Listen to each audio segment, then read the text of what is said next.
Olá, queridos irmãos, um feliz sábado para todos.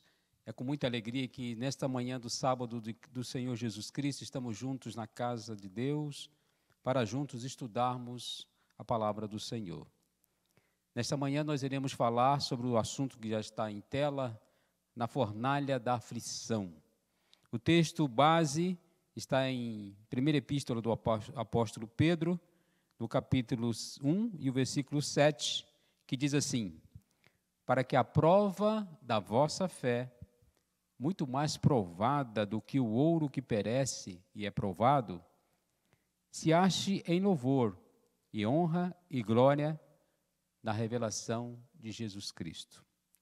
Queridos, desde quando aceitamos a Jesus como nosso Salvador, existe um processo na minha e na tua vida, que é um processo de purificação, que é remover do nosso caráter algumas arestas, alguns defeitos que muitas vezes não conhecemos, só conhecemos a partir do momento que Deus permite que nós passemos por alguma prova, e é exatamente isso que nós vamos falar nesta manhã. Bem, a história que vocês conhecem é uma história que está registrada no livro de Gênesis, capítulo 12, que fala sobre a vida do patriarca Abraão.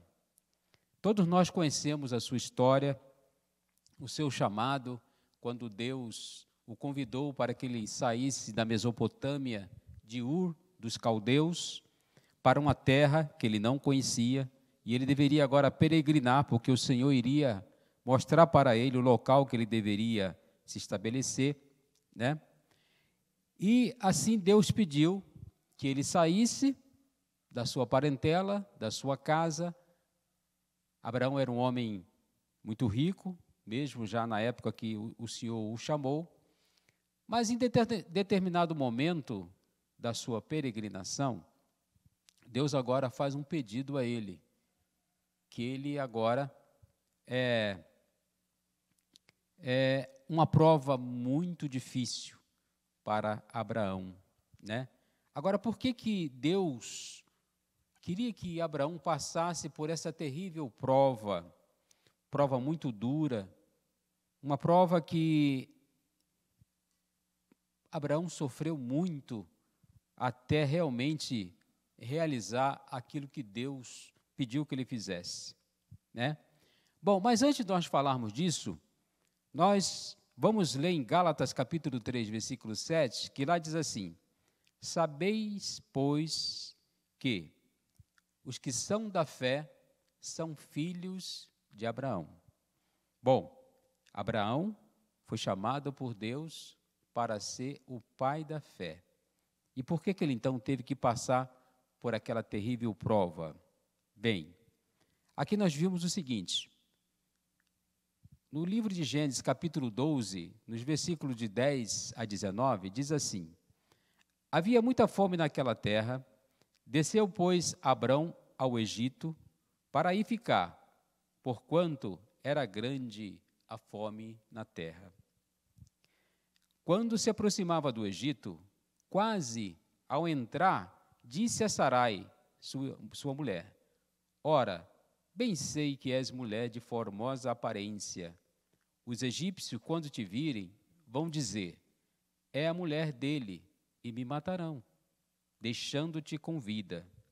Dize, pois, que és minha irmã, para que me considerem por amor de ti. Por tua causa me conservem a vida. Tendo Abrão entrado no Egito, viram os egípcios que a mulher era sobremaneira formosa. Viram-na os príncipes de Faraó e gabaram-se junto dele. E a mulher foi levada para a casa de Faraó. E este, por causa dela, tratou bem a Abrão, o qual veio a ter ovelhas, bois, jumentos, escravos, escravas e camelos. Porém, o Senhor puniu a Faraó e a sua casa com grandes pragas por causa de Sarai, mulher de Abrão. Chamou, pois, Faraó a Abrão e ele disse: que é isto que me fizeste? Porque não me disseste que era ela a tua mulher? E me disseste ser tua irmã, por isso a tomei para ser a minha mulher. Agora, pois, eis aí a tua mulher, torna-te e vai-te. Queridos, para alguém que foi chamado para ser o pai da fé, faltou confiança em Abrão e Sarai nesse momento, especialmente porque essa falta de confiança em Deus iria manchar o caráter de Abrão. Bem, esse foi o primeiro erro de Abrão nesse caso, né? Bom, mas ele não confiou em Deus nesse momento. E agora, no capítulo 14, capítulo 15 do livro de Gênesis, Deus ali faz uma grande promessa a Abraão, que ele seria pai de uma grande nação, que ele olhasse para os céus, se ele pudesse contar as estrelas, assim seria a sua semente. Mas com o passar do tempo, essa promessa não se cumpria. Abraão então começou agora a ficar preocupado, mas será que essa promessa vai se cumprir? E certo dia a sua esposa teve uma ideia. Então, no capítulo 16, diz assim: Ora, Sarai, mulher de Abrão, não lhe gerava filhos, e ele tinha uma serva egípcia, cujo nome era Agar. E disse Sarai a Abrão: Eis que o Senhor me tem impedido de gerar. Entra, pois, a minha serva, porventura terei filhos dela. E ouviu Abrão a voz de Sarai.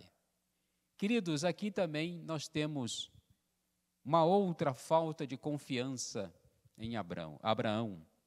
Ele pensava que a promessa do Senhor poderia cumprir-se com a sua serva, Agar.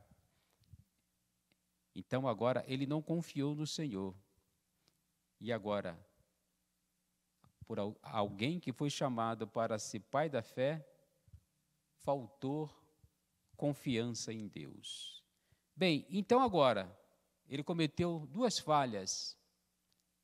E quem agora estava muito feliz por essa falta de confiança em Abraão? Vejamos, no livro Patriarcas e Profetas, na página 154, tem um pensamento que diz assim: Porquanto Abraão mostrara falta de fé nas promessas de Deus, Satanás o acusara perante os anjos e perante Deus, de ter deixado de satisfazer as condições do concerto e de ser indigno das bênçãos do mesmo concerto. Então agora Satanás começa a acusar Abraão por ele não preencher as condições do concerto. E Satanás o acusava perante os anjos e perante Deus. Bem, essa acusação não era somente de Satanás, não era somente para com Abraão. Essa acusação também atingia Deus. Porque lá no íntimo, Satanás estava dizendo para Deus, estava acusando ele também, de ele chamar alguém que não tinha as mínimas condições de ser pai de algo impossível, pai da fé. E agora, como Deus, você chama alguém que não tem condições, que não preencheu as condições do concerto que o Senhor fez com ele, para ser o pai da fé? E agora, como desmascarar Satanás? Na página 144 do livro Patriarcas e Profetas, então diz assim: Deus havia chamado Abraão para ser o pai dos fiéis. E sua vida devia ser um exemplo de fé para gerações subsequentes. Mas sua fé não tinha sido perfeita. Notai bem esse pensamento. Sua fé não tinha sido perfeita. Mostrar a falta de confiança em Deus, ocultando o fato de que Sara era sua esposa. E novamente com o seu casamento com Agar. E para que atingisse a mais elevada norma, Deus o sujeitou a outra prova, a prova a mais severa que o homem jamais foi chamado a suportar. Era uma visão, em uma visão da noite, foi-lhe determinado que se dirigisse à terra de Moriá e ali oferecesse seu filho em holocausto sobre um monte que lhe seria mostrado. Notai bem, queridos, agora, como ele não atingiu essa norma, a norma de confiança, de fé em Deus, então agora Deus iria dar uma prova, a mais severa prova, a prova muito forte, a prova que alguém jamais havia suportado. Então Deus o sujeita a essa prova. Deus então aparece a Abraão e lhe diz que ele deveria agora ir até a terra de Moriá e ali, na montanha que o Senhor iria mostrar para ele, oferecesse o seu filho, o seu único filho, Isaque, o filho da promessa, oferecesse o seu filho ali em sacrifício. Agora, por que Deus exigiu de Abraão tamanha prova? Uma prova tão severa que Abraão passou 3 dias antes de chegar àquela montanha refletindo. Mas será que eu tenho que realmente oferecer o meu filho em sacrifício? Satanás dizia na mente dele. Mas do outro lado da sua mente, do seu ouvido, o Espírito Santo lhe dizia, sim. E Abraão dizia na sua mente, sim, mas foi Deus que falou comigo, porque eu conheço a voz de Deus. E agora, ali, pai e filho chegaram ao pé da montanha, subiram até a montanha, com todos os objetos necessários para oferecer sacrifício. E quando eles chegam lá em cima, Isaque faz uma pergunta que falou profundamente no coração de Abraão. Meu pai, aqui está o cutelo, aqui está a lenha, aqui está todo o material para realizar o sacrifício, mas aonde está o cordeiro, meu pai? E Abraão disse para o filho, olha, Deus proverá o cordeiro para si. Continuaram a subir, até que lá no topo da montanha, ele então explica para o filho que Deus havia pedido a ele que oferecesse Isaque em sacrifício. Bem, queridos, o porquê dessa prova tão terrível? Já vimos, porque Abraão havia falhado, cometido 2 falhas. Então, veja bem na página 154 do livro Patriarcas e Profetas, que diz assim, Deus desejou provar a lealdade de seu servo perante o céu todo. Deus é onisciente. Ele conhece o passado, o presente, o futuro. Ele sabia que Abraão, apesar das suas falhas, o seu caráter ainda não estava perfeito, ele sabia que Abraão, ele seria fiel ao Senhor, né? Até que a palavra de Deus diz que Abraão, naquele momento ali de angústia, ele até teve o pensamento que ao matar seu filho, Deus poderia ressuscitar o seu filho Isaque. Então Deus desejou provar a lealdade do seu servo perante o céu, para demonstrar que nada menos que perfeita obediência pode ser aceita, e para patentear de maneira mais ampla perante eles o plano da redenção. Então, 2 pontos importantes aqui nesse texto. Primeiro, Deus mostrar a lealdade de Abraão perante todo o céu. Tem um pensamento que diz perante até o universo, nós vamos ver mais embaixo. E para demonstrar também que nada menos do que uma obediência, perfeita obediência pode ser aceita por ele. E para agora demonstrar ao céu, aos mundos não caídos, agora plano da redenção. Porque até então, os anjos não entendiam completamente o plano da redenção. Então diz assim, seres celestiais foram testemunhas daquela cena em que a fé de Abraão, a submissão de Isaque foram provadas.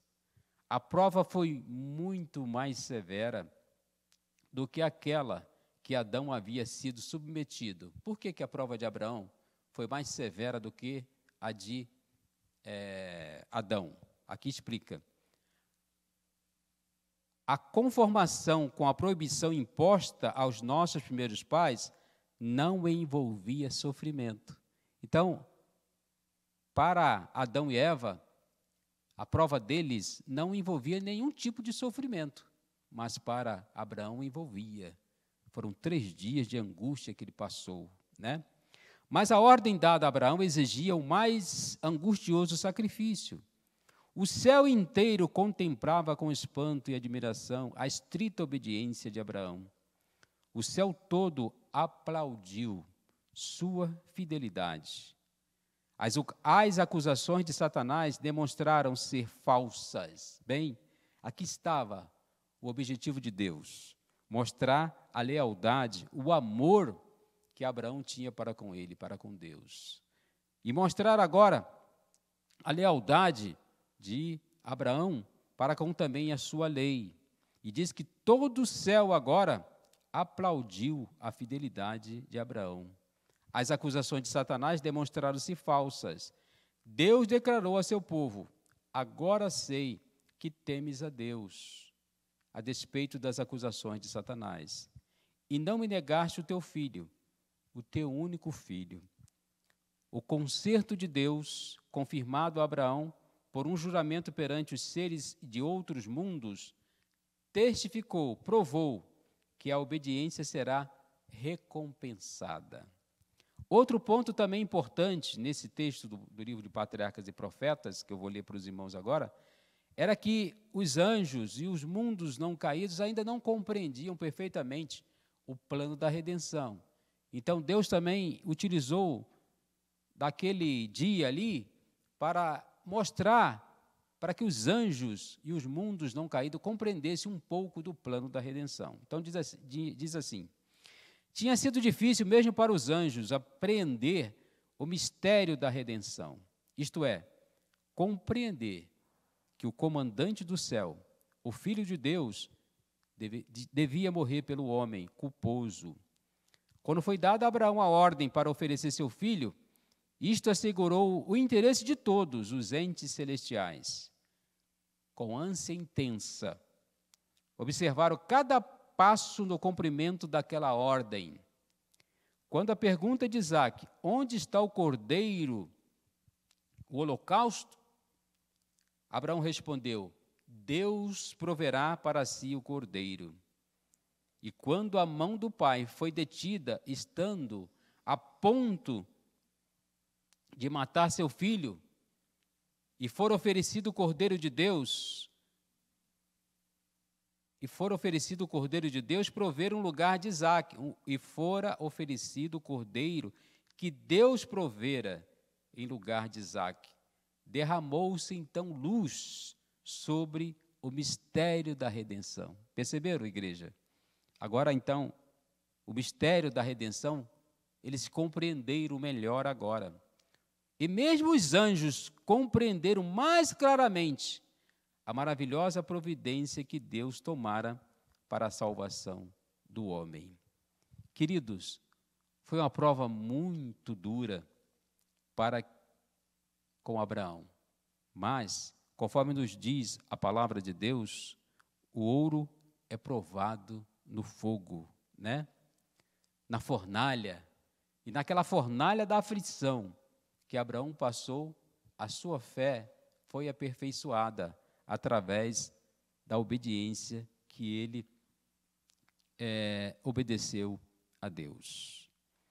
A palavra de Deus também está repleta de pessoas que passaram pela fornalha da aflição. O nosso segundo exemplo, nosso segundo caso, é o de José. José, ele era o filho muito querido do seu pai Jacó. E certo dia, Jacó cometeu uma falha muito grande. Ele deu de presente uma túnica de várias cores para José. Ele deveria ter dado aquela túnica para os outros filhos também, né? Então, aquele presente que o pai deu para o filho causou inveja em seus irmãos. E isso foi crescendo cada vez mais, porque o pai dava evidências que ele tinha um grande amor para com José. No livro de Gênesis, no capítulo 37, de 2 a 4, diz assim: esta é a história de Jacó. Tendo José 17 anos, apacentava os rebanhos com seus irmãos, sendo ainda jovem, acompanhava os filhos de Bila, os filhos de Zilpa, mulheres de seu pai, e trazia más notícias deles a seu pai. Ora, Israel amava mais a José do que a todos os seus filhos, porque era filho da sua velhice. E fez uma túnica talhar de mangas compridas, de várias cores, né? Em outras traduções. Vendo, pois, seus irmãos que o seu pai o amava mais que a todos os outros filhos, odiaram-no e já não podiam falar pacificamente com ele. E essa ira, esse ódio dos irmãos de José foi crescendo gradualmente. E certo dia, os filhos de Jacó ficaram algum tempo longe de casa, e Jacó pediu a José que fosse ver até onde seus irmãos estavam. José, então, como sempre, um filho obediente, foi em busca de saber notícias, aonde estavam seus irmãos. E quando, depois de andar vários quilômetros, ele conseguiu encontrar os seus irmãos, nós conhecemos a história, e os seus irmãos disseram: lá vem o sonhador mor, vinde, vamos matá-lo. E eles agora fizeram um plano de matar a José. Interessante que esse plano partiu dos próprios irmãos. E Rúben intercedeu para que não fizesse isso, porque era seu irmão. Mas só que Rúben saiu, colocaram José em uma cova, e certo dia, com a ausência de Rubens, eles viram uma caravana de ismaelita vindo, e agora Judá diz o seguinte: vamos fazer o seguinte, vamos vender o nosso irmão como escravo para aquela caravana. E assim eles planejaram, e assim eles fizeram. A angústia de José era muito grande, porque naquela época ser escravo era quase como estar condenado à morte. E José apelou muito para com seus irmãos, chorou muito. Não faça isso, meus irmãos. Eu sou seu irmão, não me venda como escravo. Mas as suas súplicas não foram atendidas pelos seus irmãos. E José, então, agora é vendido para aquela caravana, e ele chega até o Egito. E ali nós conhecemos a história, né? Agora, tem um pensamento aqui no livro Patriarcas e Profetas, diz o seguinte, na página 144, diz assim: Jacó imprudentemente manifestou sua preferência por José. Ele foi imprudente, o pai. E isto provocou a inveja dos outros filhos. Testemunhando José a má conduta dos irmãos, ficava grandemente incomodado. Arriscou-se delicadamente a chamar-lhes a atenção. Mas isto apenas suscitou ainda mais o seu ódio e indignação.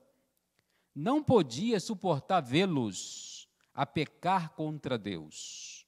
E apresentou esta questão a seu pai, esperando que sua autoridade os pudesse levar a corrigir-se. Mas isso não aconteceu. Por isso, o ódio dos seus irmãos. Foi vendido, chegou ao Egito, foi acusado injustamente, né? Ali, Deus o abençoou, ali na casa de Potifar, ali ele foi próspero na casa de Potifar, Ali ele foi tentado pela esposa de Potifar, se manteve firme, foi preso, ficou na prisão por um longo período, até que Deus colocou José aonde Deus havia planejado, né? Ele agora foi diante de Faraó, ele agora apresentou aquele sonho de Faraó, e agora Faraó, em gratidão a José e também a Deus, coloca José como governador de todo o Egito. E agora, segundo a profecia que José disse dos 7 anos de fartura, que seria no Egito, e depois os 7 anos de fome, todo o Egito se preparou para aquele momento difícil que eles iriam passar. Bem, mas quando veio o período da fome, as outras terras, as outras nações em redor começaram a passar necessidades. E agora, na terra que vivia Jacó e seus filhos, Jacó pede a seus irmãos que desça até o Egito para comprar alimentos. E quando seus irmãos chegam ali, José os reconhece, mas eles não reconhecem a José, porque José já tinha mudado a sua aparência, o seu vestuário era diferente, né? José os tratou bem, vendeu alimento para eles, eles não conheceram José. José fez pergunta a respeito do seu pai, do outro irmão mais novo, eles falaram, e José disse o seguinte: olha, se vocês voltarem aqui, da próxima vez vocês tragam o seu irmão mais novo. E eles foram embora. O tempo passou, aquele alimento acabou, e eles voltam agora, levando a Benjamim. Quando José viu a Benjamim, ficou muito feliz, né? E tão feliz que ele ficou, que ele fez algo interessante. Ele preparou um banquete para todos, de um certo dia, um banquete muito especial para os irmãos de José. Mas veja que interessante o que ele fez com Benjamim. Patriarcas e Profetas, página 158, diz assim: quando todos estavam sentados, os irmãos ficaram surpresos por ver que eles estavam dispostos na ordem exata, segundo as suas idades. José apresentou-lhes as porções que estavam diante deles, mas a Benjamim foi 5 vezes mais a de qualquer deles. Então, a porção de Benjamim era 5 vezes maior do que a deles, né? José queria fazer um teste com eles, né? Por este sinal de favor para com Benjamim, esperava averiguar se o irmão mais moço era olhado com a inveja e ódio que para com ele foram manifestados. Então José queria testá-los, queria observar se eles tinham ódio de Benjamim, assim como no passado eles tiveram ódio de José. Mas o moço, supondo ainda que José não compreendia a sua língua, os irmãos conversaram livremente uns com os outros. Assim teve ele boa oportunidade de conhecer seus verdadeiros sentimentos. Desejava ainda prová-los mais, e antes de sua partida, ordenou que o seu próprio copo de prata fosse escondido no saco mais moço. Bem, eles agora, José então mandou os servos, prepararem os sacos com alimento, e mandou um dos seus servos colocar o copo dentro do saco do irmão mais novo. Então, eles foram embora, eles não sabiam, e no meio do caminho, os soldados egípcios foram atrás deles e disseram para eles: escuta, por que vocês pagaram o bem com o mal, né? O meu senhor tratou vocês tão bem, e por que vocês agora levaram o copo do meu senhor, copo de prata? E eles disseram: não, nós não fizemos isso, de modo algum. Não, levaram sim. Então, pode verificar aí, se algum de nós pegou o copo do meu senhor, que a gente seja escravo, todos nós seremos escravos do meu senhor. E o soldado disse: não, aquele saco que estiver o copo, esse sim, será o escravo do meu senhor. E agora eles começaram a averiguar os sacos e agora acharam o copo, a taça, né, de prata no saco de Benjamim. Irmãos, ali, os irmãos de José estremeceram. E agora começaram a ver, nossa, agora Benjamim será escravo do governador no Egito. E como o nosso pai vai reagir, né? E agora os soldados disseram, vocês podem ir embora, porque esse jovem eu vou levar como escravo para o governador. Eles disseram, não, nós vamos também, nós queremos conversar com o governador. E eles foram. E é interessante, irmãos, que aqui foi aquele momento de prova realmente para todos os irmãos de José. Vejamos o que diz a palavra de Deus em relação à conversa que eles tiveram com José. A prova muito dura para eles. Gênesis 44, 16 a 34 diz assim: Então disse Judá, que diremos ao meu senhor? Que falaremos? E como nos justificaremos? Achou Deus a iniquidade de teus servos. Eis que somos escravos do meu senhor, tanto nós como aquele em cuja mão foi achado o copo.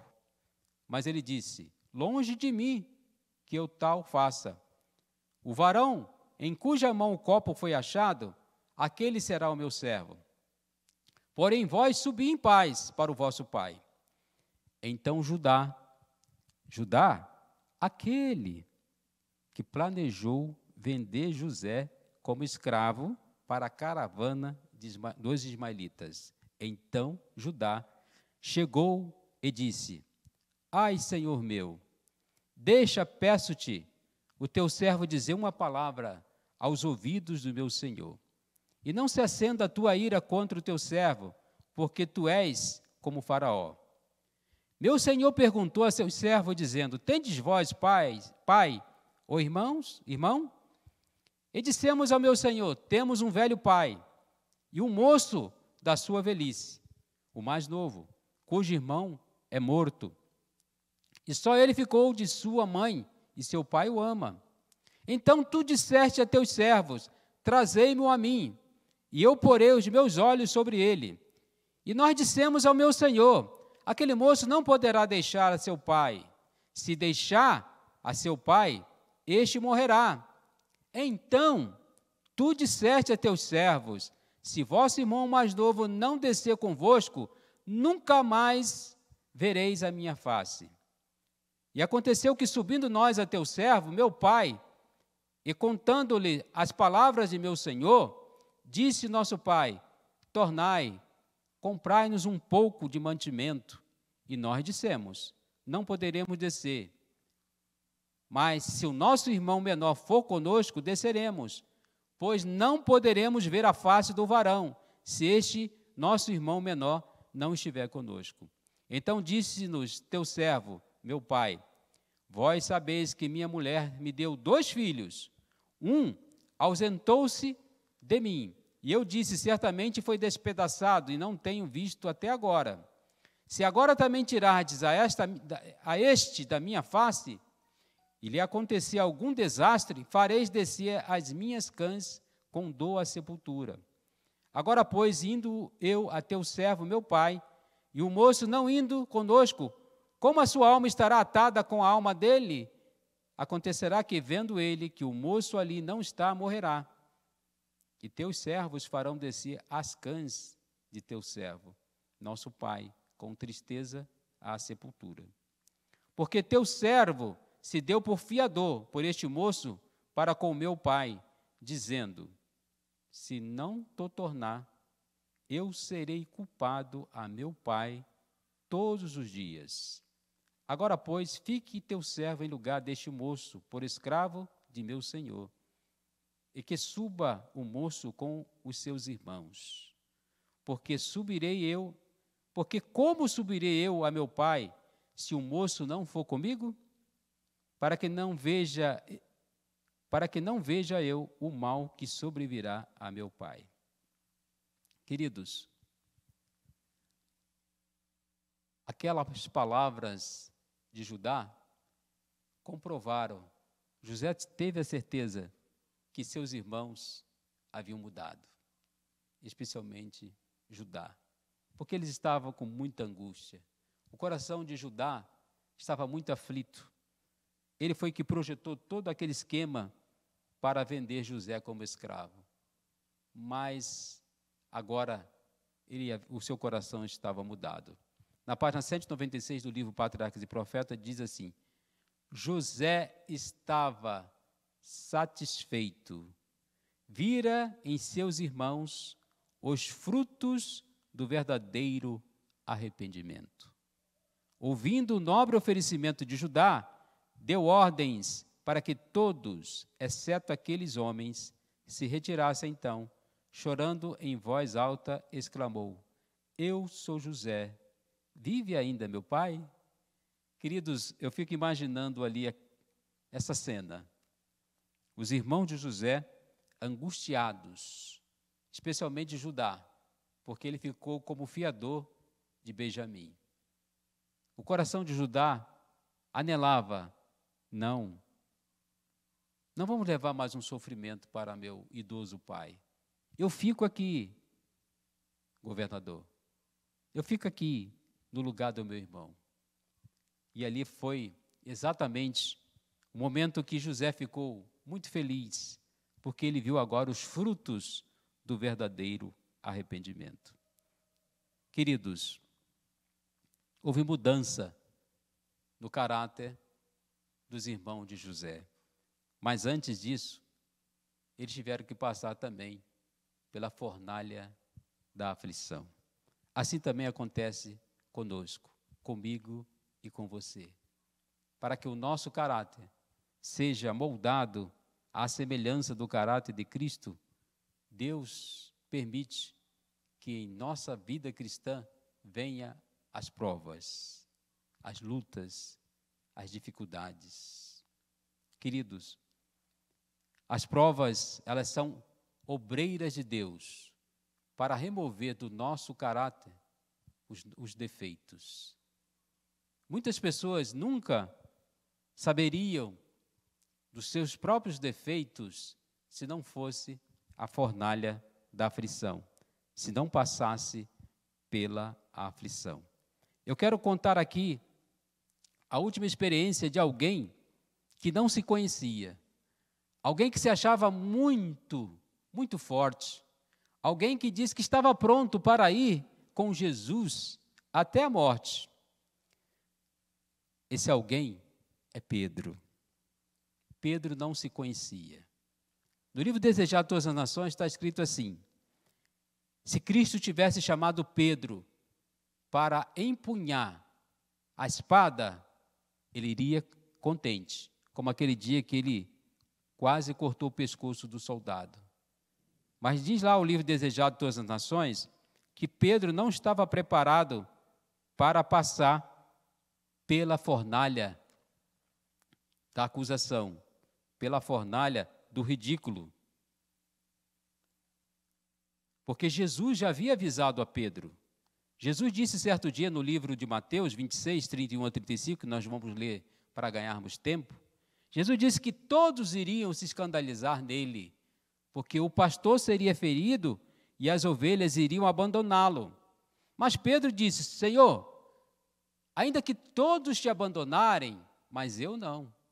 Eu estou pronto para ir contigo até a morte. E Jesus lhe disse: Pedro, asseguro que nesta noite, antes que o galo cante, 3 vezes você me negará. E Pedro disse: não, Senhor, jamais. Bem, antes de Jesus falar isso para Pedro, Jesus também advertiu a Pedro. No livro de Lucas, capítulo 22, 31 a 34, lá disse Jesus para Pedro: Simão, Simão, Satanás pediu para peneirá-los como trigo, mas eu roguei por você para que a tua fé não desfaleça. Jesus avisou a Pedro. Jesus disse para Pedro que Satanás havia pedido para peneirá-lo. E Jesus havia dito que havia rogado por ele, né? Bom, Jesus foi preso na quinta-feira por volta da meia-noite. Todos os discípulos fugiram, menos João. João começou a segui-lo de longe e Pedro foi junto. Quando eles chegaram naquele local que Jesus ia ali ser feito o primeiro julgamento, então diz assim, João capítulo 18, 15 a 18, diz assim, Simão Pedro e o outro discípulo estavam seguindo Jesus, por ser conhecido do sumo sacerdote. Este discípulo entrou com Jesus no pátio da casa do sumo sacerdote. Esse discípulo era João, porque aqui não está o nome de João, mas o livro Desejado das Nações confirma que foi João que entrou porque era conhecido ali do sumo sacerdote. E diz mais ainda,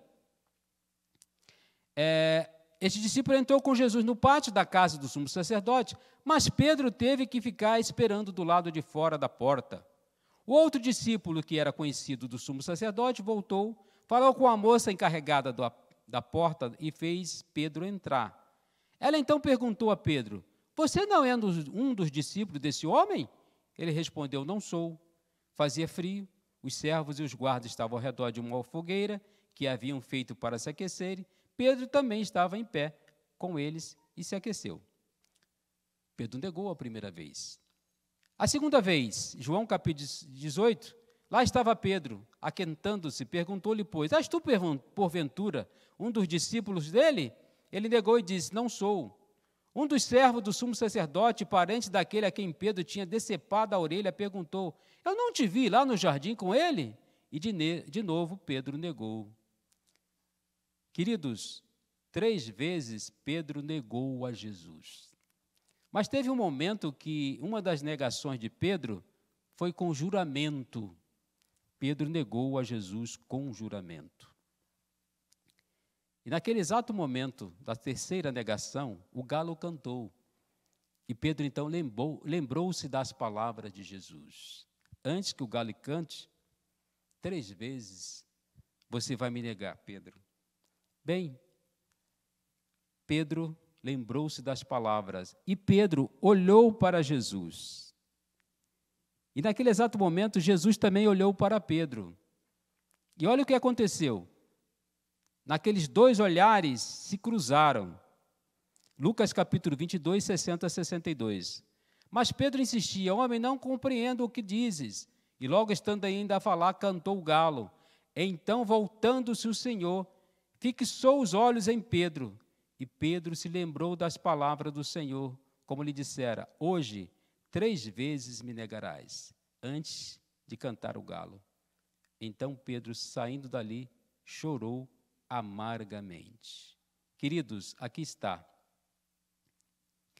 Quando Pedro negou a Jesus pela terceira vez, diz que o Senhor, em meio àquele sofrimento que estava passando, ele esqueceu-se dos seus sofrimentos e olhou para Pedro. O olhar de Cristo não foi de acusação, o olhar de Cristo não foi aquele olhar, não disse que você iria me negar, não. Foi olhar de compaixão, de bondade, de misericórdia. E Pedro saiu dali, começou a refletir nas palavras de Jesus, começou a refletir no carinho, no cuidado, do amor que Jesus teve para com todos os discípulos.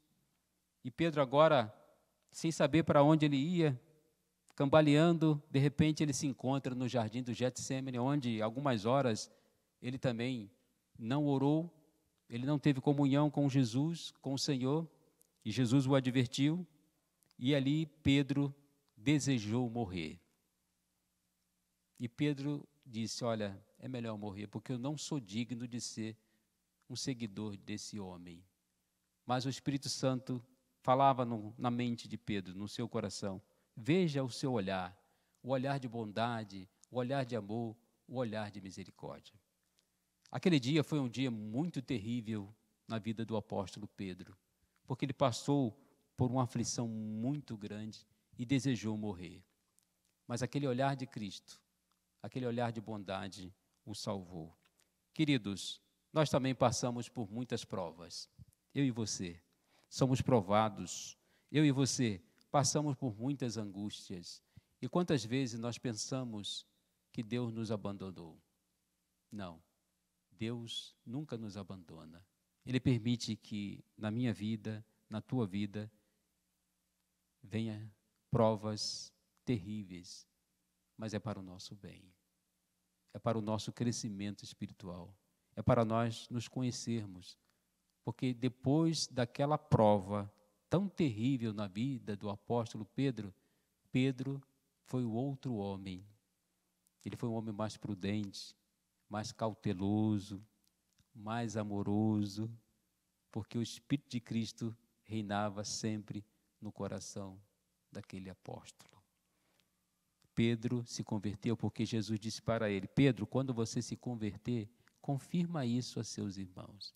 Queridos, a palavra de Deus nos diz, em conclusão, no livro de Romanos, capítulo 5, nos versículos 3 e 4, diz assim: E não somente isto, mas também nos gloriamos nas próprias tribulações, sabendo que a tribulação produz perseverança, a perseverança, experiência, e a experiência, esperança. Se não fosse aquele olhar de Cristo na vida do apóstolo Pedro, ele não teria esperança. Mas a esperança dele, a certeza, é que Cristo o amava, que Cristo desejava a sua salvação. Em 2 Coríntios capítulo 4, versículo 17, o apóstolo Paulo diz assim: Porque a nossa leve e momentânea tribulação produz para nós eterno peso de glória, acima de toda a comparação. A palavra de Deus nos diz que quando nós chegarmos lá no céu, e quando virmos aquele mundo, o mundo da luz, o mundo da glória, diz que nós nem por um momento vamos nos lembrar das angústias, das provas, das aflições que nós passamos aqui na terra. Porque a glória que os salvos verão supera tudo isso.